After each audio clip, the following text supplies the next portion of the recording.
No verán de 2018, realizamos unha campaña oceanográfica nas Rías Baixas, pequenos entrantes localizados no noroeste da Península Ibérica. Durante 15 días, en fronte da costa de Bueu, medimos cada media hora a turbulencia e a mestura das augas ao longo do día e da noite. E cada noite, desde o anoitecer ata a mañanciña, baixo os nosos pés, estaba a producirse unha turbulencia moi intensa. Que estaba a acontecer? Sabemos que a turbulencia xoga un papel fundamental no océano, xa que fai que as augas superficiais e profundas se mesturen intercambiando calor, o que contribúe a poñer en marcha as grandes correntes oceánicas. Ademais, esta mestura fai que a vida floreza nos océanos, porque transporta os nutrientes almacenados nas augas profundas cara á superficie, onde son utilizados polo fitoplancto. Pero, e se os animais mariños ao nadaren producisen turbulencia, contribuindo así ás grandes correntes oceánicas e a manter a vida nos océanos? Este fenómeno, coñecido como bioturbulencia, leva fascinando a comunidade científica durante décadas. Cuantificala non é doado, xa que supón medir movementos de auga e cambios de temperatura a escalas tan pequenas como centímetros.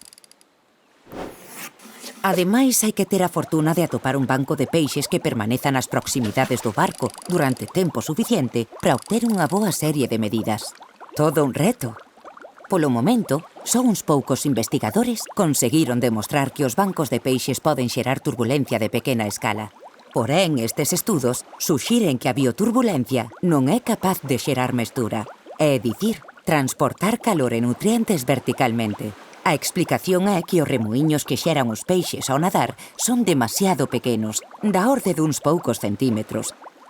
Mentres que para observar un cambio apreciable de temperatura ou de concentración de nutrientes, hai que desplazarse varios metros na vertical. Sería como intentar montar a maionesa facendo minúsculos círculos coa punta dun alfinete. Así, a idea da bioturbulencia estivo a piques de caer no esquecemento, ata que as ondas acústicas do Ramón Margalef indicaron que a potente turbulencia detectada baixo os nosos pés podía deberse a cardumes de peixes.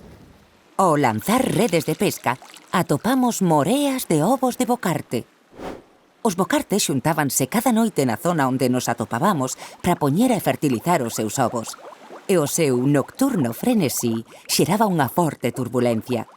O misterio estaba resolto. Pero facían os nosos frenéticos bocartes que as capas de auga de distintas temperaturas se mesturasen entre sí? Os nosos datos revelaron que sí. A anhelada mestura estaba tendo lugar baixo os nosos pés. Que hai de especial nas nosas rías para que aquí aconteza o que ninguén antes foi capaz de observar? Nas rías temos o afloramento causado polos ventos do norte que trae augas profundas e frías preto da superficie. Cando iso ocorre, a temperatura da auga pode cambiar varios graus nuns poucos metros de profundidade.